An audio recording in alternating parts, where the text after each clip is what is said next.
British Bharat के दौरान राष्ट्रीय आंदोलन को गति देने का मुख्य कार्य प्रेस ने किया और इस दौरान बुद्धिजीवियों ने समाचार पत्रों और पत्रिकाओं के माध्यम से अपने विचार जन सामान्य तक पहुंचाए और उनमें राष्ट्रवाद की भावना को प्रबल किया। आज के इस वीडियो में हम राष्ट्रवाद में उत्तर प्रदेश को समझेंगे और साथ ही देखेंगे कि किस प्रकार से प्रेस ने उस आंदोलन में अपनी भूमिका को अदा किया था। नमस्कार, मैं कुणाल आप सभी का संस्कृति पीसीएस यूट्यूब चैनल पर स्वागत करता हूँ।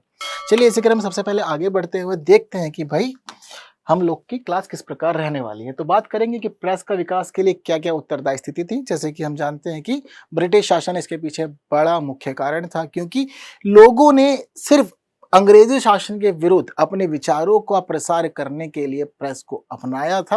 हालांकि सबके दृष्टिकोण अलग थे, प्रवृत्ति अलग थी, मनोवृत्ति अलग थी, तो वो अलग अलग न्यूज़पेपर में अलग अलग झलकती थी। बात करेंगे ऐसे कुछ, देखेंगे कि उत्तर प्रदेश में प्रेस का विकास कैसे हुआ, यानी कि कौन कौन से प्रमुख समाचार पत्र थे। आगे यह भी चर्चा करेंगे कि समाचार पत्रों की प्रवृत्ति किस प्रकार की थी और साथ में यह भी देखेंगे कि समाचार पत्रों के उपयोग के माध्यम से इस राष्ट्रीय आंदोलन में क्या क्या प्रभाव हुए या उसके क्या क्या परिणाम रहे।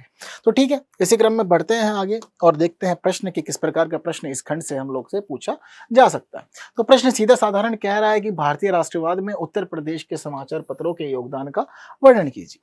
तो जो भी काम हुए, मतलब यह था कि जो प्रमुख समाचार पत्र उत्तर प्रदेश से निकले आप उनकी बात यहाँ पर करेंगे और बताएंगे कि कौन संपादक थे, यदि आप याद रख सकते हैं तो, या मुख्य संदेश क्या थे। इस प्रकार से आप लोग को अपना आंसर लिखना रहेगा। तो बात सारी ठीक है, तो इसलिए जरूरी है कि हम लोग आगे बढ़ें और कुछ बातें करें। जैसे कि शुरुआत हमें करनी चाहिए कि क्यों दरअसल प्रेस की जरूरत क्यों पड़ी, यानी कि किन कारणों से प्रेस का विकास होने लगा भारत में, या इसके पीछे उद्देश्य क्या थे कि क्यों लोग इन न्यूज़पेपर्स को पब्लिश कर रहे थे। और उस समय जिस समय भारत में अंग्रेजी शासन चल रहा था, भारतीय लोगों का शोषण हो रहा था और आप धन संपन्न नहीं थे, उस सबके बावजूद आप इस क्षेत्र में आगे थे और आप न्यूज़पेपर्स को चला रहे थे। तो क्या बड़े कारण थे भाई। जैसा कि मैं आप लोग को हमेशा बताता हूँ कि पिछले क्लास से चीज़ों को रिलेट करना सीखिए, क्योंकि जब आप पिछली चीज़ों को लिंक कर लेंगे तो हिस्ट्री को समझना बहुत अधिक आसान हो जाएगा और आप लोग बहुत अच्छे से आगे बढ़ते चले जाएंगे। तो पता लगता है कि भाई बीते दिनों जो भारत के लोग थे वो देख चुके थे 1857 जैसा एक विद्रोह, और इस विद्रोह से इनको एक खास सीख यह मिल गई थी कि भाई खंडित भारत के अंदर कहीं ना कहीं हम अपनी स्वतंत्रता के लक्ष्य को या स्वराज के लक्ष्य को नहीं पा सकते। कहीं ना कहीं ज़रूरत है भारत को एकजुट करने की, और भारत अगर एकजुट हो गया, सब एक साथ खड़े हो गए, तो समझ लीजिएगा कि फिर डटकर सामना किया जा सकेगा अंग्रेजी शासन का। बट अंग्रेजी शासन के विरुद्ध भारतीय लोगों को इकट्ठा किया तो किया कैसे जाए, कैसे करेंगे। तो फिर इनको पता लगा कि ठीक है, एक बहुत जो महत्वपूर्ण साधन है वह है हम लोग के पास में समाचार पत्र या पत्रिकाएं। अगर इनका हम अपनाते हैं माध्यम के रूप में तो यह लोगों के घर घर तक जाएगा। जब घर घर तक जाएगा तो जो पढ़े लिखे लोग रहेंगे क्षेत्र में वो हमारे विचारों से समझेंगे, जानेंगे कि क्या हो रहा है देश में। क्योंकि हर इंसान हर जगह तो नहीं हो सकता, हर एक इंसिडेंट को नहीं देख सकता, बट उन तक हम अपने विचार न्यूज़पेपर के माध्यम से पहुंचा सकते हैं, उनकी विचारधारा को प्रभावित कर सकते हैं और उनको मुख्य धारा से जोड़ते हुए अंग्रेजों के विरुद्ध खड़ा कर सकते हैं। ये काम इन्होंने इस माध्यम से किया। इसके अलावा क्या था कि छोटे छोटे आंदोलन भी हो रहे थे अलग अलग जगह पे, बट उन छोटे छोटे आंदोलनों का या विद्रोहों का कुछ खास लाभ हो नहीं रहा था यहाँ पे। यह भी हम लोग को देखने को मिलता है। तो विद्रोह की आंदोलन के कोई लाभ नहीं है, तो उन्हें पता लग गया कि भाई एकता में बल है, यानी कि भाई एक साथ रहेंगे तो ही कुछ कर पाएंगे। इसके अलावा महत्वपूर्ण कारण हम ये भी मानेंगे कि अंग्रेजों की नीतियों ने बल दिया कि भाई आप प्रेस को बढ़ाइए। क्यों? अब क्या होता था, कहीं भी कोई व्यक्ति जा रहा है, आप प्रोटेस्ट कर रहे हैं, धरना दे रहे हैं, यानी कि, या आप किसी प्रकार से जन सामान्य को इकट्ठा करके प्रदर्शन कर रहे हैं, तो प्रदर्शन की स्थिति में क्या होता था कि भाई लोग जो थे ना उनको ऊपर लाठीचार्ज किया जाता था, उनको मारा पीटा जाता था, उनको जेल में डाल दिया जाता था, क्योंकि आप वहाँ पे प्रत्यक्ष रूप से उपस्थित होकर अपने मुंह से सारी बात कह दिया करते थे, या फिर जो भी बात हुआ करती थी आप उसके लिए स्वयं ही प्रस्तुत हो जाते। तो कहीं ना कहीं भाई ब्रिटिश सरकार को पता लग जाता था कि किसको ट्रैक करना है, सबको उठाया जेल में डाल दिया, मामला खत्म। और कहीं लिखा नहीं गया, देखा नहीं गया, तो उसका मतलब क्या था कि कोई जान नहीं पाएगा कि भारत में हो क्या रहा है। शुरुआत से हम देखते हैं कि भारत में इतना कुछ हुआ तो लोगों को पता नहीं लग रहा था एक्चुअल में कि दूसरी जगह क्या चल रहा है, कहाँ पे लोगों का शोषण कैसे हो रहा है। लोगों को अच्छे अच्छे सपने दिखा देते थे कि चलो आओ तुम्हें अच्छी जगह लेके चलते हैं, कुछ अच्छा काम करवाएंगे, ले जाते थे, उनसे बंधुआ मजदूरी करवा देते, खाना पीना नहीं देते थे उनको। यह सब कुछ हम जानते हैं कि ऐसी स्थिति भारत में बनी थी एक समय पर। अब ये बात बाकी लोग जानेंगे तभी तो उनको पता लगेगी। एक्चुअल में कि भारत में हो क्या रहा है। जैसे कि हमने थोड़े दिन पहले देखा था दिल्ली के शाहबाद डेयरी में साक्षी मर्डर केस हुआ। अब एक्चुअल में घटना तो शाहबाद डेयरी में थी, बट कहीं ना कहीं पूरे देश में हमने देखा कि बहुत सारे लोग इससे जुड़े, उनकी भावनाएं जुड़ी, उन्होंने अपनी प्रतिक्रिया दी और मामला काफी तेजी से इन्वेस्टिगेट हुआ। ऐसे हम लोगों ने देखा था कि जिस समय दिल्ली वाला जो रेप केस हुआ था तो उससे पूरा भारत जुड़ गया था। बट कैसे जुड़ा? सब यह पत्रकारिता का तो मामला है, सब सोशल मीडिया ने किया। जब सोशल मीडिया पे खबरें चली, लोगों को पता लगा तो उनकी भावनाएं जुड़ती चली गई। तो घटना दरअसल कहाँ पे हो क्या रही है, ये है किसी ना किसी प्रकार लोगों तक पहुंचे तो लोग अपने विचारों को जोड़ें। बट पहले ऐसा था कि कुछ लिखा नहीं जा रहा था, बताया नहीं जा रहा था, तो लोग जान नहीं पा रहे थे कि ब्रिटिश शासन कितना शोषणकारी है, कितना अधिक लोगों को परेशानियां हो रही हैं इसकी वजह से। तो ये प्रमुख कारण थे जिसकी वजह से भारत में सारा मामला देखा। इसके अलावा मुख्य कारण हम देखते हैं कि इस समय राष्ट्रवाद की भावना बहुत अधिक तेज हो गई थी। ठीक है, अब राष्ट्रवाद दरअसल शब्द ऐसा है कि अपने आप में बहुत समुद्र की भांति है, बहुत कुछ शामिल करता है। राष्ट्रवाद में हम देखते हैं कि लोगों को जोड़ने का प्रयास होता है। अब आप लोगों को किसी भी आधार पर जोड़ सकते हैं। आपके जोड़ने का आधार कई बार धर्म देखते हैं हम लोग कि धर्म के आधार पर लोगों को जोड़ते हैं। कई बार होता है देश के नाम पे, देशभक्ति के नाम पे जोड़ते हैं। कई बार ऐसा भी होता है कि परंपराओं के नाम पर हम लोग जोड़ लेते हैं कि ठीक है हम लोग की परंपरा ऐसी थी, रीति रिवाज ऐसा था, इतिहास के नाम पे हम लोग चीज़ों को जोड़ लेते हैं। तो राष्ट्रवाद में मतलब ये होता है कि एकत्रित करो, आप जैसे कर सकते हो वैसे करो। तो भारत में सब चीज़ हुई। धर्म के नाम पे बहुत आंदोलन हुए इस समय। कहीं ना कहीं मामला था कि धर्म सुधार आंदोलन चल रहे हैं, पर उन धर्म सुधार आंदोलनों ने देशभक्ति की भावना को प्रबल किया और लोगों को क्षेत्रवाद से बाहर निकाला। कहीं ना कहीं जरूरी था जो चीज। हमने क्या देखा कि 1857 का जो विद्रोह था वह मुख्य रूप से क्षेत्रवाद पे तो आधारित था।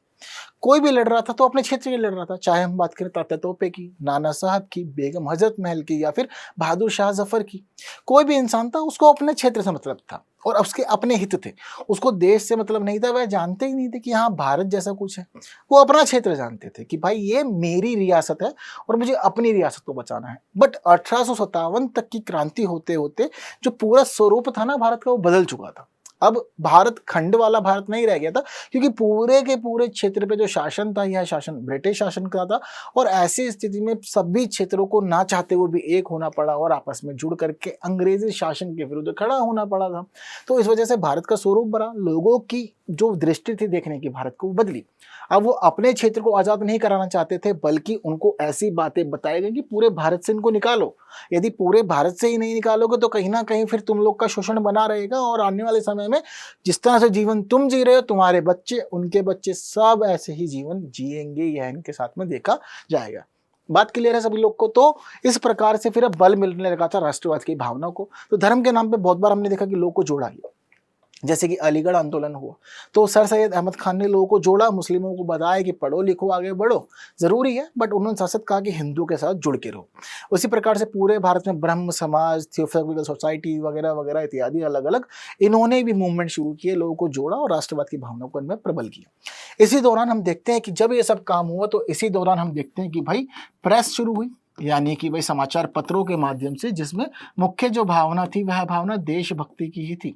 तो सारी बातें जो होती थी वह देश के मामले में होती थी, देश से जुड़ी हुई रहती थी कि इन लोगों ने अपने विचार बताए और साथ साथ जो उनकी बातें थी वो कहीं ना कहीं ब्रिटिश शासन के विरोध में चला करती थी। यह इन्होंने इस प्रकार से मामला संभाला। तो हम देखते हैं कि पहले शुरुआत ऐसी होगी, धार्मिक आंदोलन शुरू होते हैं, अलग अलग क्षेत्रवार होते हैं, क्योंकि भाई धार्मिक आंदोलनों में एक भाषा की जरूरत होती है, एक पर्सनैलिटी की जरूरत होती है, तो लोग क्षेत्रीय रूप से उभरे थे उस समय। बट प्रेस क्षेत्रीय रूप से काम नहीं करती है, सब तरफ पहुंचती है और जो भी उस भाषा का व्यक्ति होगा वह पढ़ेगा, जानेगा, समझेगा, फिर वो किसी भी क्षेत्र में हो पूरे भारत के।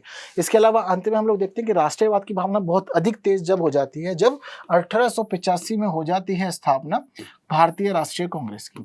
और भारतीय राष्ट्रीय कांग्रेस की स्थापना के बाद में मामला पूरा ही पलट जाएगा और उसके बाद में स्थिति कुछ ऐसी हो जाएगी कि पूरा भारत जुड़ेगा सिर्फ कांग्रेस से और उसके साथ ही यह धारा में जुड़ते हुए बहते हुए चलेगा और पूरा का पूरा राष्ट्रीय आंदोलन, राष्ट्रवाद की भावना और आज़ादी हमें मिलेगी। सब समझ गए मामला क्या था? तो ये बातें वो थी जो बातें हम पहले कर चुके हैं, देख चुके हैं, जान चुके हैं। पता है हम लोग को कि भारत किस स्थिति में है, किन परिस्थितियों से जूझ रहा है, किन समस्याओं का सामना कर रहा है। तो आज का हम लोग का वीडियो मुख्य रूप से जो फोकस्ड है वह प्रेस को लेकर के, क्योंकि प्रेस ने उत्तर प्रदेश में बहुत महत्वपूर्ण भूमिका ली भाई। इसके पीछे कुछ बड़े कारण थे। बड़े कारण क्यों थे? क्योंकि मामला जो था वह यहाँ पर आके गड़बड़ा गया था। हमने देखा कि 1857 के विद्रोह में उत्तर प्रदेश के लोगों ने बहुत अच्छी भूमिका निभाई। हर एक क्षेत्र लगभग उत्तर प्रदेश का शामिल हुआ, लोग जुड़े, साथ आए, अंग्रेजी शासन के विरुद्ध आवाजें उठाई और कहा अंग्रेजी सरकार को कि आप वापस जाइए भारत से। सफल तो नहीं हुआ पूरी तरह से, बट कहीं ना कहीं कुछ बीज उसने ऐसे बो दिए जिनकी वजह से ही हमें आगे आके आज़ादी मिल गई थी। तो यहाँ हम क्या देखते हैं, कहते हैं कि जब 1857 में उत्तर प्रदेश ने सक्रिय भूमिका निभाई तो इस वजह से यहाँ के जो लोग थे ना, उन लोगों को भाई ब्रिटिश शासन ने पिछड़ा दिया। पिछड़ा कैसे दिया? क्योंकि भाई यहाँ पे जो नीतियाँ थी वह नीतियाँ लागू नहीं कर रहे थे, लोगों को पढ़ने का मौका नहीं दे रहे थे, सेना में शामिल नहीं कर रहे थे और उनको अच्छे पद नहीं दे रहे थे और शोषण बहुत अधिक हो रहा था उत्तर प्रदेश में किसानों का। अब ऐसी स्थिति में जो मामला था वह कहीं ना कहीं लोगों के मन में रोष उत्पन्न कर रहा था। लोग समझ जाते हैं भारत में अलग अलग क्षेत्र हैं, चाहे बम्बई हो, मद्रास हो, कलकत्ता हो, डेवलपमेंट कर रहे हैं, फैक्ट्रीज लग रही हैं, इंडस्ट्रीज लग रही हैं, लगातार डेवलपमेंट हो रहा है, बट उत्तर प्रदेश में कुछ नहीं। यहाँ के लोगों को काम दिया जा रहा है लेकिन उत्तर प्रदेश में नहीं। तो ऐसी स्थिति में लोगों ने समझा कि स्थिति एक्चुअल में है क्या और ब्रिटिश शासन के खिलाफ आवाज उठाने के लिए पहले तो उठ गए थे, बाहर चले लाठी लेकर के और सोचा कि लड़ेंगे लड़ाई। बट जब पता लगा ना कि ब्रिटिश गवर्नमेंट बंदूक लेके खड़ी हुई है और बहुत मारेंगे अगर सामने खड़े हो जाएंगे, तो ऐसी स्थिति में उन्होंने कहा कि ठीक है, लिख के काम चलाते हैं, सामने नहीं जाएंगे बट बातें लोगों तक पहुंचाएंगे और इतना बड़ा जनसमूह इकट्ठा कर लेंगे कि ब्रिटिश शासन नहीं लड़ पाएगा, जो कि हुआ भी। तो आगे क्या क्या कह रहे हैं कि भाई जागरूक सैनिक माना जाता था पत्रों को इस समय, क्योंकि जो समाचार पत्र थे, पत्रिकाएं थी, लोगों के संदेश ही पहुंचाने का काम करती थी और भारतीयों की लड़ाई यही पत्र लड़ रहे थे।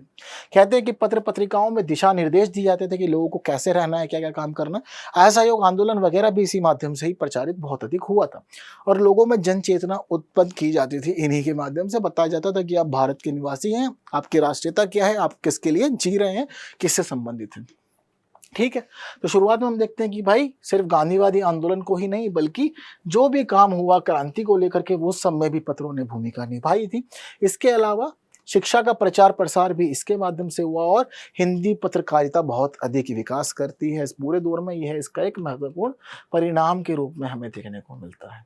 ठीक है, तो 1857 ईस्वी तक ऐसा होता है कि क्रांति तो हुई थी, क्रांति से पहले बहुत अधिक प्रेस नहीं चल रही थी, बहुत अधिक भूमिका नहीं निभाई, लेकिन इसके बाद में प्रेस इतना अधिक तेज हो गया ना कि इसको समेटे नहीं समेट रहा था। अलग अलग पत्रिकाएं, समाचार पत्र अलग अलग भाषाओं में छापी जा रही थी और जो भी समाज का एक बुद्धिजीवी व्यक्ति था जो यह काम कर सकता था उसने आगे आया और उसने आकर के मामला संभाला। और एक महत्वपूर्ण बात हमें यह भी पता लगती है कि 13 जून 1857 को, यानी 1857 की क्रांति के बाद ब्रिटिश सरकार ने एक एक्ट लागू कर दिया था जिसको कहते हैं हम लोग गैगिंग एक्ट। गैगिंग एक्ट क्या था? पत्रकारिता से संबंधित था, समाचार पत्रों से संबंधित था। कह दिया गया था कि आप ब्रिटिश शासन के विरुद्ध नहीं कहेंगे कुछ, कोई कहता था तो उठा लिया जाता था, क्योंकि पहले ही विद्रोह ये लोग देख चुके थे कि भाई हर जगह बड़ी परेशानी हुई। तो गैगिंग एक्ट के माध्यम से ये सोच रहे थे कि कर्ब्स लगाए जाएं पत्रकारिता पे, समाचार पत्रों पे, तो लोग इन्हीं चीज़ों समझे। अगर हम किसी चीज़ को रेगुलेट करने की कोशिश करें, नियंत्रित करने की कोशिश करें, तो लोगों को पता लग जाता है कि कहीं ना कहीं ये चीज़ ना सरकार को परेशान कर रही है और इसी वजह से सरकार जब परेशान हो रही है तो वो कानून बना रही है, अधिनियम बना रही है, ऐसा हो रहा है। ठीक है, चलिए थोड़ा सा आगे चलते हैं। आगे चलते हैं तो हमें क्या पता लग रहा है कि भाई अब उत्तर प्रदेश में प्रेस का विकास होगा। कैसे होगा? पहले भारत में पूरे स्तर पे होगा, जब भारत में अलग अलग क्षेत्रों में होने लगेगा तो उत्तर प्रदेश इंस्पायर होगा। इनको पता लगेगा कि अच्छा अलग अलग क्षेत्रों में समाचार पत्र चल रहे हैं, यह संदेश उसके माध्यम से भेज रहे हैं, अपनी बातें उसके माध्यम से भेज रहे हैं, कोई मिशन चल रहा है, अभियान चल रहा है तो यह भी उसके माध्यम चला रहे हैं। तो ऐसी स्थिति में हमें भी आगे आना चाहिए। कहते हैं कि सबसे पहले शुरू हुआ था उद्दंड मार्तंड। यह एक न्यूज़पेपर था, तो उसके बारे में बताते हैं कि हिंदी पत्रकारिता की शुरुआत इसने की और पहला समाचार पत्र इसको माना जाता है जो बंगाल से शुरू हुआ था। इसके संपादक थे पंडित युगल किशोर शुक्ल, जो कानपुर से संबंधित थे। बात क्लियर है सभी लोग को? अब कानपुर का व्यक्ति यानी कि है तो व्यक्ति उत्तर प्रदेश का ही।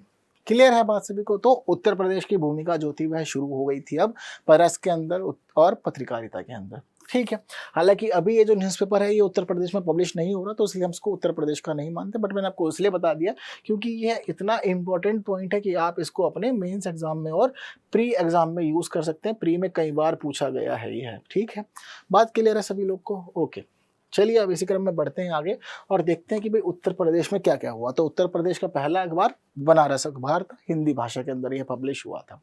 क्या बता रहे हैं इसके बारे में कि पहला हिंदी भाषा का पत्र था और साप्ताहिक रूप पे इसको प्रकाशित किया जाता था। शुरुआत हुई थी इसकी जनवरी 1845 में काशी, यानी कि जिसको आज हम वाराणसी के रूप में जानते हैं, वहां से इसकी शुरुआत हुई। इसको पब्लिश करने का कार्य इन्होंने किया। तो इसमें सब जो भी काम हो सकता था भारतीय लोगों को एकजुट करने के लिए, उनको बातें बताने के लिए, भारत की नीतियां उन तक पहुंचाने के लिए, वो सब काम इन्हीं पत्र के माध्यम से हो रहे थे। तो इसी प्रकार आगे हमें यहाँ पर इस अखबार के बारे में पता लगता है कि इसको शुरू किसने किया था। तो राजा शिव प्रसाद सितारे हिंद जिनको कहा जाता है, उन्होंने इसका प्रकाशन शुरू किया था। तो यह उर्दू भाषा के हिमायती व्यक्ति थे, बहुत पसंद थी इनको उर्दू भाषा, तो इसलिए इन्होंने अपना रुझान दिखाया और बनारस अखबार को हिंदी में शुरू करने के साथ साथ हमें पता लगता है कि अरबी, फारसी भाषा में, उर्दू में इस अखबार को बाद में पब्लिश करना शुरू कर दिया और लोगों को जोड़ना शुरू कर दिया। जिस प्रकार से भी जन चेतना जागृत कर सकते थे, यह काम इन्होंने किया। चलिए आगे हमें पता लग रहा है दूसरा अखबार उत्तर प्रदेश का है सूरज प्रकाश। तो कहीं ना कहीं चीजें ऐसी रखते थे, नाम ऐसा रखते थे कि लोग समझे कि कुछ स्वतंत्रता की, आजादी की किरण हमें दिख रही है, प्रकाश दिख रहा है। तो यह सब बात इस प्रकार से की जा रही थी। कह रहे हैं कि भाई 1861 के बाद ऐसा होगा कि बहुत सारे अखबार पब्लिश होना शुरू हो जाते हैं उत्तर प्रदेश में। सारा काम कब हो रहा है? 1857 की क्रांति के बाद हम देख रहे हैं। तो पता लगता है कि यह जो अखबार था सूरज प्रकाश, आगरा से प्रकाशित होना शुरू किया और इसके जो संपादक थे उनको हम जानते हैं गणेशी लाल के नाम में। तो इन्होंने इसका संपादन का कार्य किया था। इसको उर्दू में भी पब्लिश किया गया, जिसको नाम दिया गया था आफ्ताब ए अमलताब। कई बार पूछ लिया जाता है, ये है प्री एग्जाम में, तो नोट डाउन प्लीज कर लीजिएगा, इंपॉर्टेंट है यहाँ पर। चलिए अगली बात कर रहे हैं सर्वोपकारक की। सर्वोपकारक भी एक ऐसा ही समाचार पत्र था जो उस समय भारतीय लोगों को इकट्ठा करने का काम कर रहा था। कहते हैं कि इसको आगरा से शुरू किया गया और इसके संपादक थे शिव नारायण। ठीक है। इसके अलावा तत्वबोधिनी पत्रिका, तो तत्वबोधिनी पत्रिका तत्वबोधिनी सभा से संबंधित थी। तो उसी सभा के द्वारा बताते हैं कि इसका प्रकाशन शुरू किया गया था और यह मुख्य रूप से ब्रह्म समाज के सिद्धांतों का पालन किया करती थी, उसी की बातों को रखती थी, उसके विचारों को जन सामान्य तक पहुंचाती थी। तो ब्रह्म समाज वैसे मुख्य रूप से एक धार्मिक आंदोलन था, बट राष्ट्रीयवाद की भावना में और राष्ट्रीय आंदोलन में उसने भी प्रमुख भूमिका निभाई थी। कहते हैं कि इसका प्रकाशन 1865 में शुरू हुआ। कहाँ? बरेली के अंदर। बरेली से यह अखबार निकलने लगा था। कई बार यह पूछा जाता है एग्जामिनेशन में कि किस अखबार को कहां से पब्लिश किया जा रहा था। बहुत बार पीसीएस एग्जाम में पूछते हैं, तो थोड़ा सा यदि कोशिश कर सकते हैं तो बिल्कुल याद कर लीजिए जितनी भी जगह के नाम हमें देखने को मिलते हैं। तो इसके जो प्रमुख संपादक थे वो बताते हैं कि गुलाब शंकर हुआ करते थे उस समय। ठीक है।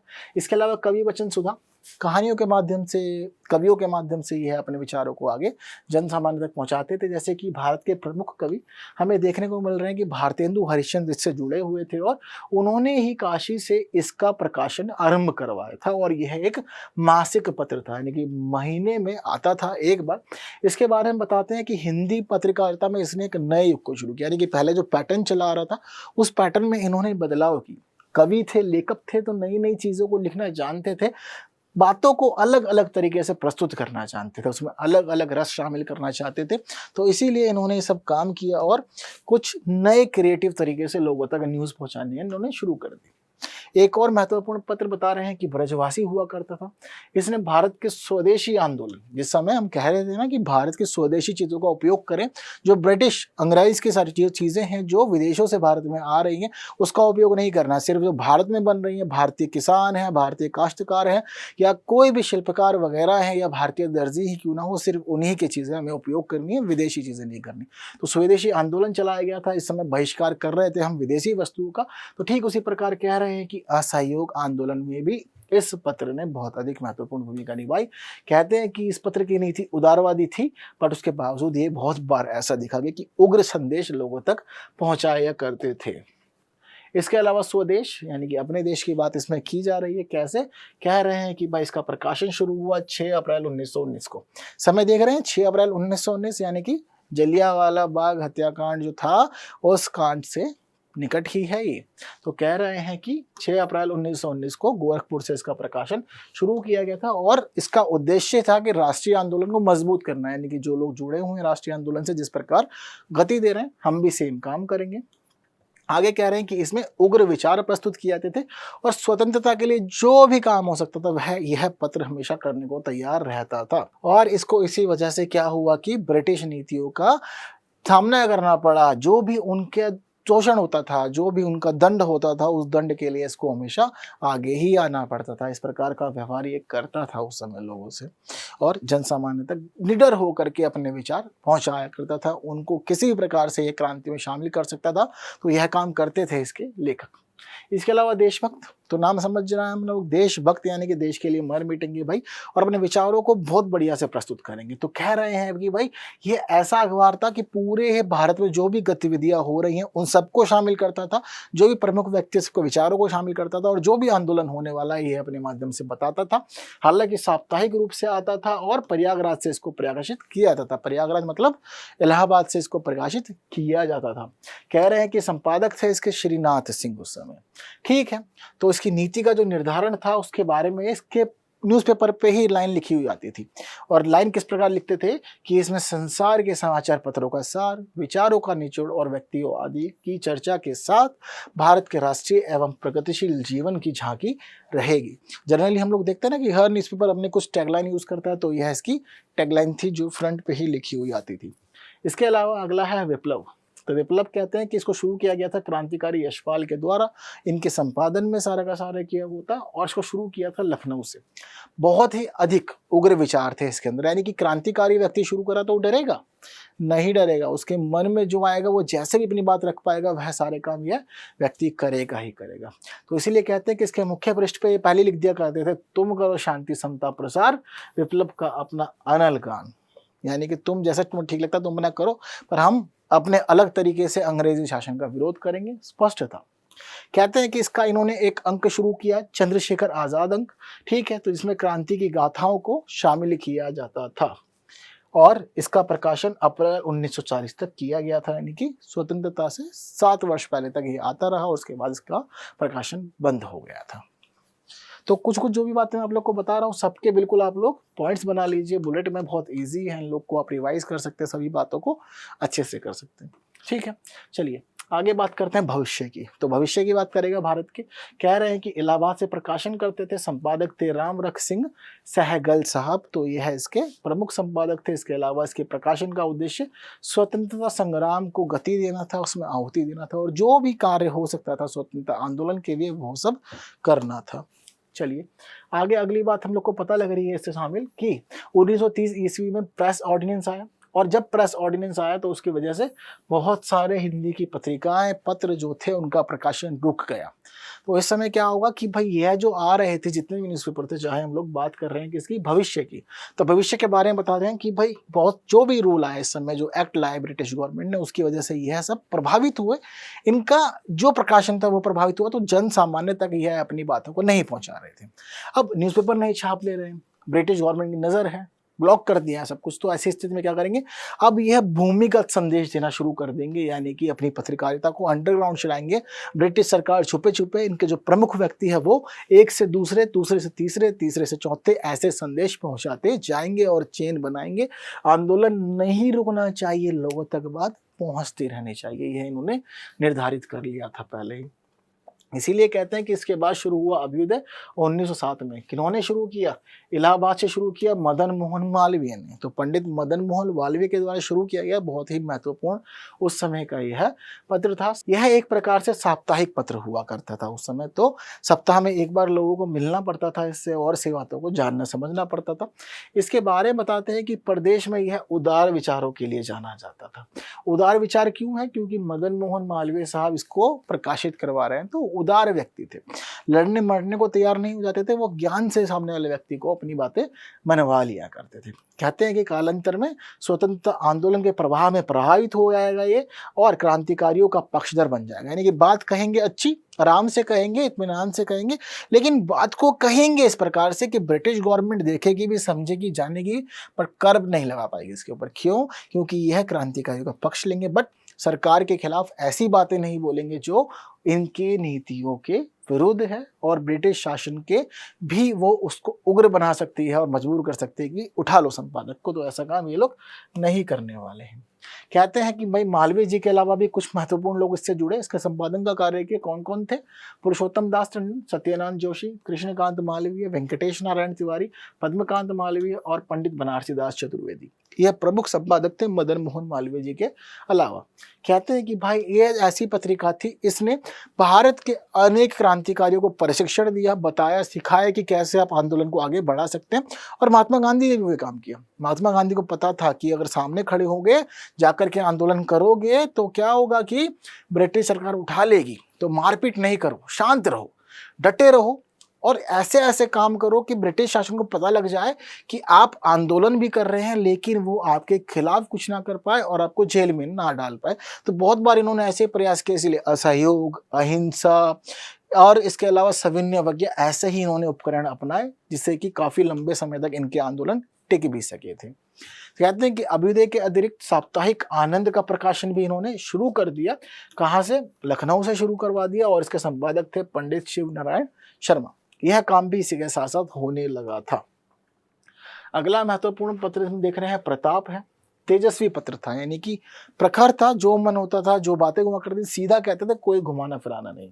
अगर हम बात करें इसे संपादक की तो बाबू गणेश शंकर विद्यार्थी थे और नवयुवक थे, तो इस वजह से और अधिक ऊर्जा उनमें देखने को मिलती है।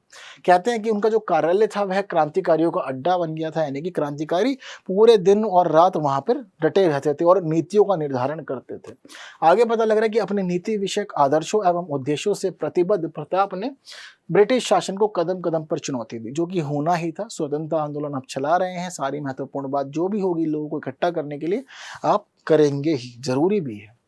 ठीक है, तो यह सभी महत्वपूर्ण पत्र पत्रिकाएं थी जिनको उत्तर प्रदेश से प्रकाशित किया गया था। तो थोड़ी थोड़ी बातें हमने सबकी की, जरूरी भी थी। बट जो महत्वपूर्ण बात है, जनरली क्या होता है कि इस प्रकार के प्रश्न जो है वह प्री में पूछे जाते हैं। मेंस में क्या पूछेगा? पहला से पूछेगा कारण और उद्देश्य पूछ सकता है, आपसे पूछ सकता है प्रकृति बताइए, प्रकृति के साथ साथ आपसे पूछ सकता है कि भाई इसके परिणाम क्या रहे, प्रभाव क्या रही है बताइए। तो उस पर बात करना बेहद जरूरी है और समझते हुए। ऐसा नहीं कि कहीं देखा पढ़ा जाना और सिर्फ बस देख लिया तो रट्टे मार लिए एग्जाम में लिखे, नहीं। समझिए स्थिति जो थी ना, वही स्थिति आपको अब सारी एक बात बताएगी, समझाएगी कि क्या उद्देश्य कारण थे। जैसे कि मैंने आपको पिछली चीजों को लिंक करके बता दिया कि इन्होंने ये कारण बने, यह उद्देश्य रहा, इसी वजह से सारा काम हुआ था। बट प्रकृति भी तो थी, कई बार प्रकृति पूछ सकते हो और आप जवाब होते हुए भी नहीं बता सकते।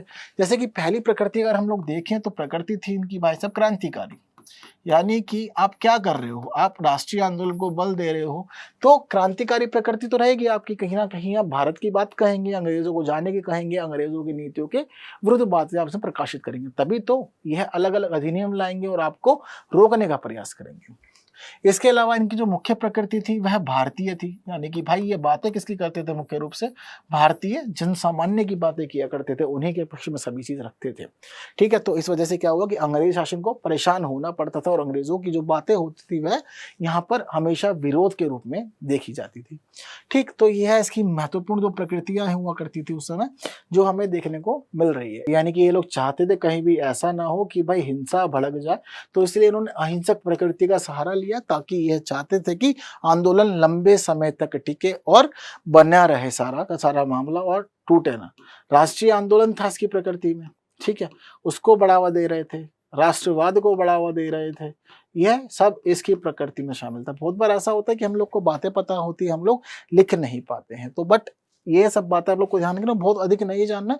5-5, 6-6 पॉइंट अगर हर एक के बारे में रखेंगे ना तो बहुत अच्छा आंसर आप लोग वैसे ही लिख पाएंगे। तो कुछ इस प्रकृति का उन्होंने पालन किया और प्रकृति का पालन करते हुए ही इन लोगों ने सभी बातें लोगों तक पहुंचाई, उनको एकत्रित किया, एकजुट किया और उसके बाद पूरे के पूरे आंदोलन को गति प्रदान की इन लोगों ने। बात क्लियर हो गई है। तो इसी वजह से क्या हुआ, जैसे इनकी प्रकृति थी, जो कारण थे वही इनके प्रभाव बन जाएंगे, परिणाम बन जाएंगे, यानी कि राष्ट्रीय आंदोलन को बल देंगे, जन सामान्य को एकजुट करने में भूमिका रहेगी, भारत को आज़ादी दिला देंगे बाद में। इसके अलावा दूर दराज के क्षेत्रों तक संदेश पहुंचा देंगे, ब्रिटिश नीतियों का विरोध करेंगे। यह सब इसके परिणाम रहेंगे, प्रभाव में रहेंगे। ठीक है, लिखिए नहीं है, बता दिए हैं, नोट डाउन कर लीजिए ब्रीफली, बहुत अच्छा रहेगा आप लोग के लिए। तो काफ़ी हैं, लगभग 6-7 प्रभाव या परिणाम हमें इनके देखने को मिलते हैं। पूरा भारत इन्होंने ही एक कर लिया था और जिसकी वजह से आंदोलन लगातार आगे बढ़ता चला गया था। ठीक है, तो जो भी महत्वपूर्ण बातें थी प्रेस से संबंधित मैंने आप लोग के साथ कर ली है। इतना काफ़ी रहेगा एक आंसर अच्छा लिखने के लिए प्रेस से संबंधित पूछा जाता है तो। हालाँकि प्रेस से संबंधित कोई भी प्रश्न पूछा जाएगा, मुझे नहीं लगता कि आप इस वीडियो को पूरा देखने के बाद उस प्रश्न को छोड़ दें। आप बहुत अच्छा लिख पाएँगे। तो आज की वीडियो में इतना ही करते हैं। यदि वीडियो अच्छी लगी है तो बाकी साथियों तक शेयर ज़रूर करें, ताकि वे लोग भी जान समझ सकें। तो फिर अगले वीडियो में जल्द मिलेंगे। ऐसे ही पढ़ते, जानते, समझते हुए आगे बढ़ेंगे। Thank you so much.